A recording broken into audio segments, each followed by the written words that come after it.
Hello, my name is Emmanuel Nuwasasira. And I'm Theus Gracious Baham. And this is the Identity Talk Show. Today we're having a very amazing discussion that we shall be having. Uganda, we have one of the youngest populations, I think, in the world. And our median age being 16 years is very, really complicated. That means we have to emphasize on how well our youth are being brought up, especially when it comes to leadership.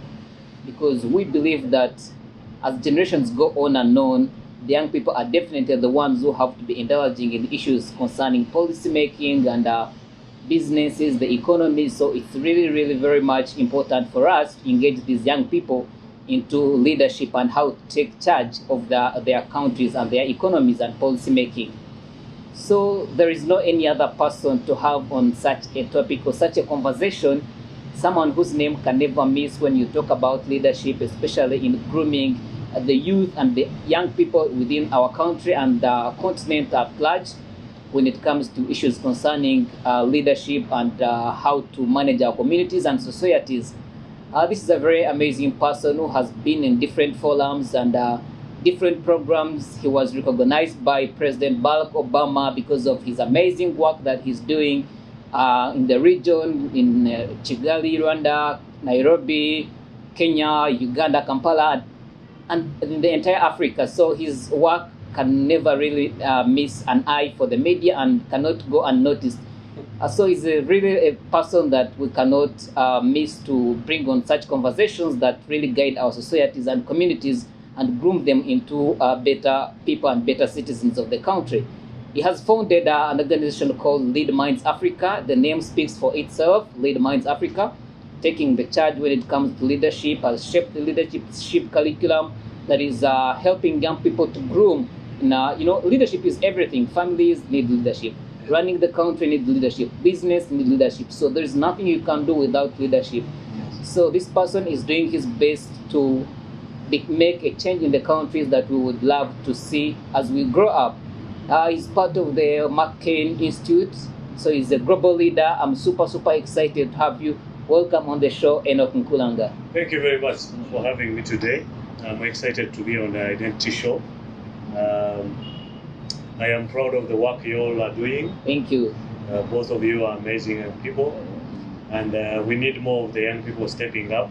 Absolutely. To change the future of our countries. Yeah. So I am proud of both of you. Thank you very much.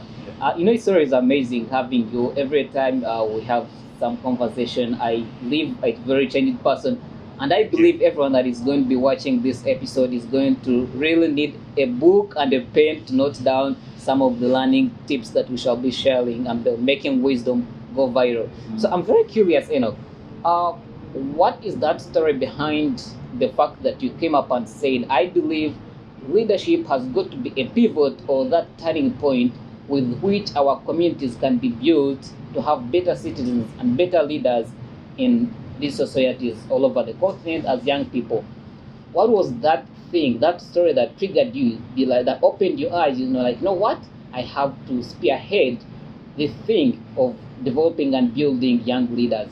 That's a very important question. First of all, Africa is the youngest continent. True. More than 350 million young people are below the age of 35. Yeah. By 2050, Africa will add more than 350 million young people to the working force. Oh, wow. So in other words, more than 350 young people will reach working age by 2050 in Africa. That's amazing. That's amazing. Yeah. And challenging. But then, Yeah, it's arranging as well. but then Yeah. at the same time, Africa has the highest population in poverty. Wow.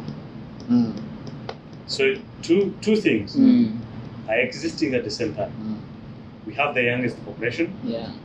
but also the highest population that is poor. There is an opportunity and a challenge. Sorry, and a very big challenge actually. A very big challenge Yeah. at the same time. Yeah. If you can look closely, more than 3 million people in sub-Saharan Africa live below the poverty line. Yeah. It means people are earning around 1.29 US dollars a day. A day. If you are having the highest young population and you are also having the highest poor population, Yeah. the youngest want to gain gainful employment. But then the thing is they lack the right skills for the job market. It means that if we are to really tackle issues like poverty, corruption, a country like Uganda loses 20 trillion Ugandan shillings per year through corruption. Through corruption, yes. Through corruption. Every year. So we have a huge opportunity of the youngest population that can actually be reskilled, retooled to solve these issues that we are talking about. Yes. And if we miss this opportunity right now, we might not have it again. So, as a young person at Makerere University in 2013, before I graduated from university, I was looking at these huge statistical figures on poverty and corruption, and it comes to one thing: lack of leadership, lack of accountable leaders. If our leaders were more accountable, they would be focused more on curbing vices like corruption. Yeah. But if they are on the high, they are increasing every day. It means we have a serious issue of leadership. True. Are you with me here? Yes, yes. So that is the number one reason as to why, as a young person, I felt it was necessary to step up in my generation to contribute towards the change I want to see. But not really for my own benefit, for the benefit of the larger community, of the country, of the continent. Yeah. And that is how we founded LeadMinds Africa, to empower young people to be at the forefront of championing the change. Wow, thank you so much. With your experience Yes. with McCain Foundation, with McCain Obama Foundation, you've been on the is it the conference or the leadership conference of Obama Foundation, and even LeadMinds. How has your vision? How has your vision to changing the community shaped you to actually make sure that we achieve this? Because now, in the next 10, 20 years, Yes. we're having leaders that don't know what they're doing. Okay. But we have them even today, because corruption can never be cut down if we had the leaders that can really know what they are really doing. Yeah. So how has your vision really been shaped by your experience that you've been actually experiencing in those So one of the communities? things when you come into forums like the McCain Institute and the Obama Foundation, one of the really powerful things is you meet people from all walks of life, all backgrounds, and all these people have different experiences. Yeah. And another thing is that these people are involved in different kinds of work in their own countries. So one of the things you gain is really a powerful network of people who are doing very impactful work. So you have a platform of people who are passionate about the same things or are really involved in work, and they can share their own experiences with you. That's number one. Number two, you are in a community where people have also failed and picked themselves up and kept going. Yeah. So their failures inspire you, but they also remind you that when you fail, it doesn't have to end with the failure. Yeah. There is an opportunity to pick up, but There is an again, opportunity to pick up. You get the point. Yeah. And you really meet people who reach out and tell you the work you're doing is inspirational. Yeah. Please keep going. And because of the different perspectives that you gain from all these people from different backgrounds, they kind of recharge you as a leader to come back to your own country. Yeah, sure. And do keep pushing, do as much work as you can. But most importantly for me, what has happened when I participate in programs like the McCain Institute Global Leaders Program and the Obama Foundation Leaders Africa, they strongly make me focus on my own country, my own continent. I realized that I shouldn't leave Africa and go live maybe in the USA or in Europe. Africa needs me. If there are more leadership challenges in Africa, it makes more sense to develop this strong commitment to the issues we are working on, to the leadership challenges that we are really solving. So it's more of you gain the network, you gain the inspiration, and a strong commitment towards the continent and the work. The energy that you transfer attract that really keeps you energy. moving. Sorry? The energy you attract from all those departments that keeps you moving. So you transfer the energy, the motivation, the inspiration from those programs and bring it back here to your homeland. That is really what is important. Yes. That is really what is important. True. And that is what we should focus on. That is really what we should. Because I think that's one thing that we are lacking, because we get our most intellectuals, our most brilliant people, most persons, when they go that side, I think they forget that they should actually go and impact their countries. Most of the young people are focused on leaving Africa. Yes. And going to developed countries. Because we've had of scenarios of people who have had an opportunity to attend like the Obama Foundation leadership program, and even many other leadership programs that happen outside Uganda and even in many countries like Europe and the United States. And most of the young people, when they get that opportunity, it is like a way out for them not to come back to Africa. And when they reach there, after even attending those conferences and those leadership skills, they never come back here. So it is really amazing that you've attended, and then you come back to make sure that you inspire the young Africans to really keep pushing. We need more young people need to be exposed. We cannot disrupt the status quo if we are not exposed to other options. So you might find that young people, the thing you observe on the continent is a young person grows up in a small village, in a small community, and they really think that's the beginning and the end. The boundaries of their life begin from that community and end in that community. So when they get an opportunity outside of the continent, they look at it as, they perceive it as a way out of poverty, and this community, they feel when they look around, all they see is lack of opportunity and poverty. But really what we need to communicate to young people is try to change their mindset and make them realize if there is a lot of institutional breakdown on the continent, then it is them. They're this generation. It's upon this new generation, what I would call the fourth generation of African leaders, to really change the trajectory of the continent. Not to seek an easy way out of doing the hard things, the hard work of changing the trajectory of our continent. So it's more of exposure and making young people realize that this continent has a lot of opportunities for them. I think we also need really people like you who come and really try to show us the power that are within ourselves. Make sure that you actually have the power to change something that you think is very bad in your society.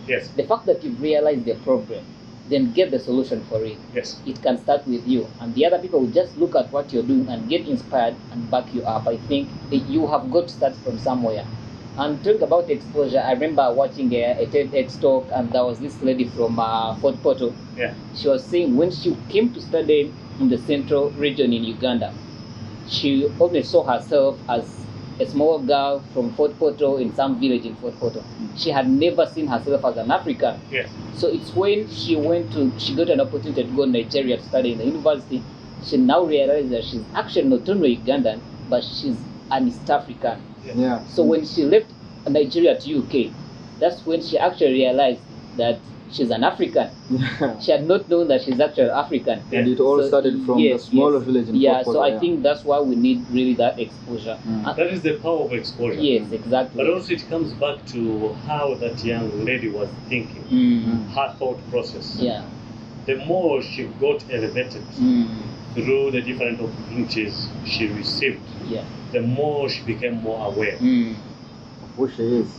Yeah. And where she about comes from. who she is, and developed a strong commitment and care, love for her community, for her country.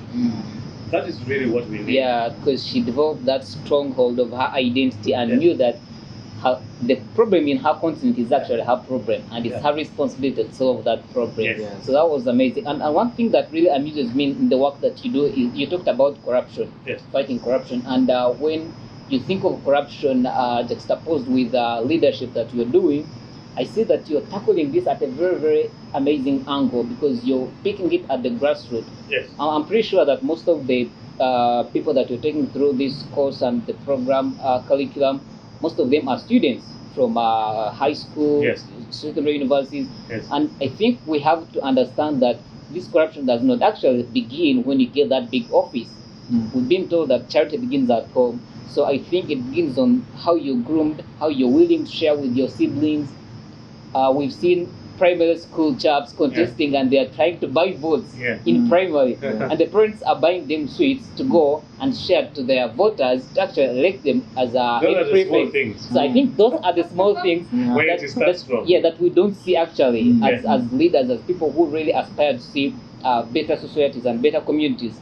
So the fact that you realize that you have to begin with that kid that is giving sweets to the friends to vote him or her into power, I think that's amazing. Then you're building a foundation. The most impactful work has to begin from the grassroots level. If we can do a lot of impactful work at the community level, it means we are shaping the kind of leaders who come to lead at the higher level. If we can deal with the foundation first, then we can have a different breed of leaders at the higher public, like high level in public offices around this country. If we can get it right from the grassroots. I believe that there is a lot of work that is being done at the higher level. A lot of work. Advocating for the end of corruption, engaging parliamentarians and government officials. I feel at that level, in that space, there is a lot of work that is being done. But then, why are we not seeing the change that we want? Because the same society that is advocating for the change is where we are getting the same leaders that we elect in offices. So if we can't tap them at a very, very young age, we are likely to have a repetitive cycle. That's why, as LeadMinds Africa, we really have a strong focus on imparting leadership values, values of integrity, values of like character values, developing principles, a strong commitment to I can't take a bribe. I will serve with integrity. I will serve focused on delivering services to my community. So those are the kind of values we pass on from our leadership curriculum to the young people in high schools, to the young people in universities, to the young people transitioning into the job market. So it's very important to tap them when they're very young. For sure, I really believe in that process that you undertake these young people, because I also really agree that the reason why we are not succeeding in this corruption thing is that as we are nurturing these old people that have already grown, there's another seed that is growing from down, and it is deeply rooted. By the time it comes up, the biggest challenge that we really have mindset change. It's very hard to alter the mind of someone who has already grown into the system and knows this is the right thing. Yes. So I really believe you be the change that you want to see. And I think that brings us to a question of you as a person. What have you really done? Because there are a lot of challenges that you must have faced along the way to achieving different. Because I believe there are a lot of achievements that you've really had through LeadMinds Africa and even in other organizations that you've worked with. So what are the challenges that you've really faced, and how have you really tackled them to actually overcome them to make sure that you achieve to achieve all the goals that you've achieved? Challenges that I've faced. It was hard to go to school when I was still a young boy. But whenever I was in school, I focused on being in school. So it was hard. For instance, one of the things is, our home wasn't close to the school. Yeah. So I had to travel a long distance. You have to walk there. Yeah. I would have gotten lazy or tired and just stayed home. But when I got in school, I understood it was school. I had a huge opportunity to receive an education. I understood very early in my life that it was a path to change my own life. And later I understood as a huge opportunity to really contribute to the transformation of my community. So it was hard to be in school, but when I got into school, I focused on school. Then I really became very disciplined, focused on becoming a top student throughout. That's how I managed to get a full government scholarship to university, and the rest is history.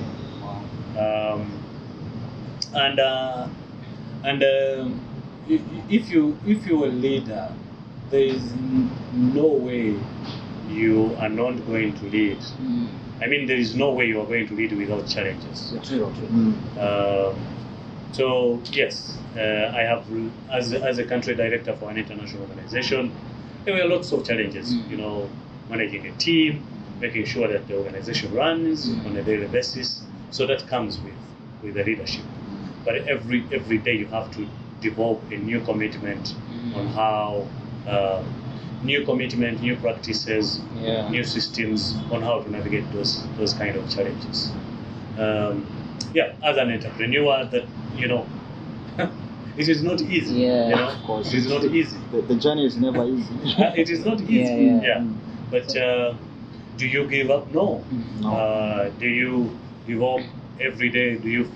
Are you supposed to find new ways to navigate the challenges you face? Yes, 100%. And I would really say to all the young people, if you have amazing ideas, you need to start developing a strong commitment and resilient system, because the journey is not going to be easy, but it is worth it. It's worth starting. Amazing. I was reading a quote from Simon Sinek, and he says that dream big, start small, but at any cost, start. Yes. I think we are running out of time, and when we are to have this conversation, we can even talk for the whole day, because I feel like it is burning in the inside to make sure that every young person out there is really trying his level best to make sure that he achieves something in his life. Because as a leader, because we are all leaders in one or another, through business, through government agencies, through anything. And we have to have really leadership that sometimes people forget is self-leadership. It is the most important. Sure. For instance, when you woke up, no one told you to choose the clothes you are putting on. So start with yourself, then let that grow to impact others. Sure. Thank you for tuning in. It's Identity Talk with EJ and Fierce Gracious Balm. And I think we're going to be closing today's show from here. Maybe if we get a chance, we can have you more, because I believe that there is a lot of knowledge that you have to share to the young people out there, and they really need it to make sure that they come out to be great leaders. Thank you for tuning in, and don't forget that this show is always live on BETV every Sunday, 7:30 p.m. We are also on our social media platforms. You're on YouTube, the Identity Talk with EJ. We also have our shows aired every Monday morning, where you can also continue the conversation through our different channels. YouTube at Identity Talk with EJ. Go to Twitter, Identity Talk, Instagram, Identity Talk. Engage us and tell us what you've learned from this.